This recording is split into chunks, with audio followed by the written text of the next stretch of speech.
In this video, I want to focus more on the women's section. Two Indians, Grandmaster Koneru Humpy and Grandmaster Dronavalli Harika, are leading the tournament with 6.5 points out of 8. So the women's section has 11 rounds, so there are just 3 more rounds to go. But there is also another player on 6.5 points, that is Women World Champion Ju Wenjun. So the last day is going to be quite exciting, and we'll see how things unfold in the women's section as well. So now let's look at an instructive game each from the game of Koneru Humpy and Dronavalli Harika. So I want to start with the game of Dronavalli Harika. So she has white pieces and she is playing against Grandmaster from China, Li Tingji. So let's try to understand this game a bit further. So as we can notice, Harika has an extra pawn, but Li Tingji has this pass pawn, and then she has some these pieces on the king side, and let's say you will be like, okay, why not take the pawn? But then this pass pawn can be pushed, this pawn can be captured, and Harika's king side can get a bit of under pressure. So Harika played a really nice move in this position. She played knight e1, very sneaky move. So she wants to block this pass pawn. So pass pawns must be blocked. But then, wait, how is she doing that? Can black not push that? So black can, but only if black wants to lose that pawn. Because if queen takes d3, then there is very nice idea that Harika had found. Queen f7 check, and this rook would go. So by playing knight e1, she's blocking that pass pawn.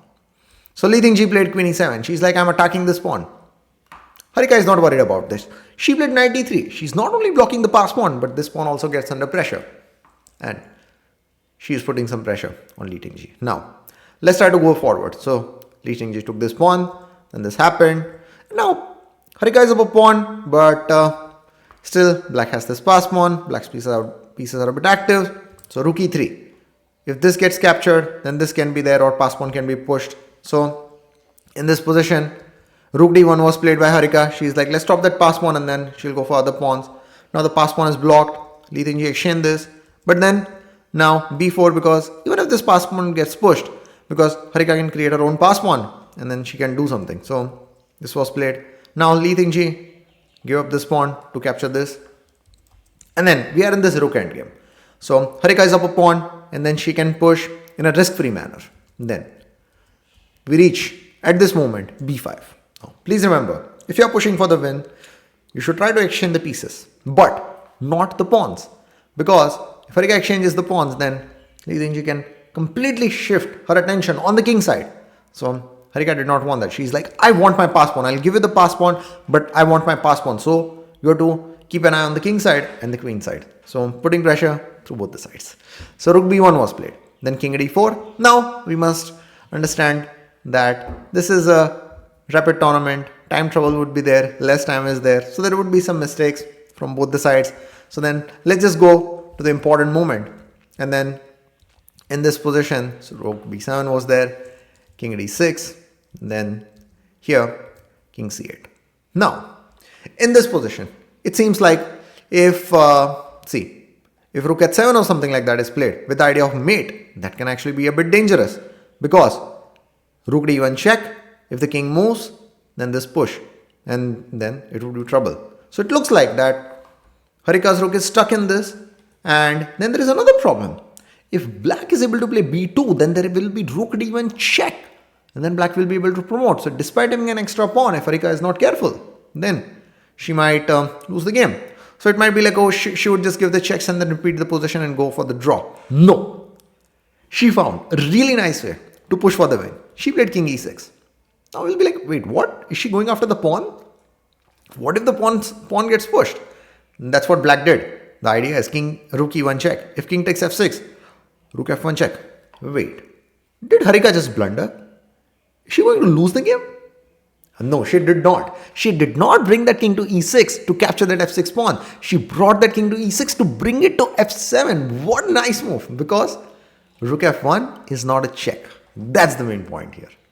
So now she has this pass pawn, she has this pass pawn as well, and black's rook is stuck in defending this pass pawn. So f5 was played. She's like, I'll just keep my king here, and then she can... Now the problem for black is, Harika is planning to just push the pass pawn, and this rook is stuck. So Li Jingji played rook g1. She's like, I'll go after your pawns. Harika says, I take your pass pawn, then this. Time to push this pass pawn as well. f4, king f5, going after that pass pawn, blocking that pass pawn. Now, it seems like this would be a draw because, just an extra pawn. What will white do? Black will slowly bring the king. No. That's what Harika wanted to stop. Rook d3, a really nice move. Cutting off the king's access. And then slowly Harika will make a push. So king f5. So some checks are coming. Now, no more check. She pushes the pass pawn. And then this. Rook g5. So now she recognizes she can get the rook here. So and get the king. She wants to stop the checks. And then she can push the pawn. So king d6 happened. King g7. She just wants to push it. So h6 was played in this position. Li Jingji played rook f1. Just h7. h8 is the threat. She gave a check. Now, how to get away with the checks? King h6, of course. Because if rook f6 check, then there is rook g6. Pawn promotion is the threat. Now rook g8. And then rook f6. Li Jingji played. Now just king g5. No more checks. Pawn promotion is unavoidable. And here, Li Jingji resigned. A fantastic win by Harika. Especially how she blocked that pass pawn initially by playing this really nice move knight e1. And more importantly, how she got into that rook endgame, and then she prevailed. So this was really great actually. King e6 and king f7, not going after the pawn, but making use of opponent's pawn as a shelter. Just brilliant play actually. So now let's look at the game of another Indian Grandmaster. It is Koneru Humpy. So Koneru Humpy in this position has white pieces, and she was playing against a women Grandmaster from Mongolia. So it's clear that Humpy is doing well on the queen side.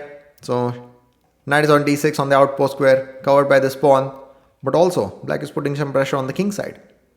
Pawn is on e4, pawn is on f5, knight is on g4, but Humpy is not worried. She's like, the knight is there, but it will take some time for black to create some activity there. So till then, she will try to put pressure on the queen side and on the king side. So she played a really nice move, queen c2. What's the idea? Queen b3 check, and then there can be this knight f7 check. So improving the queen's position with a tempo in this. So then here, her opponent actually played rook d7. She's like, you play queen b3 check, king h8, but you have no knight f7 check because the rook is there. But queen c7, queen c2, what Humpy played, it's a multi-purpose move. So she also wanted to play a4 in this position.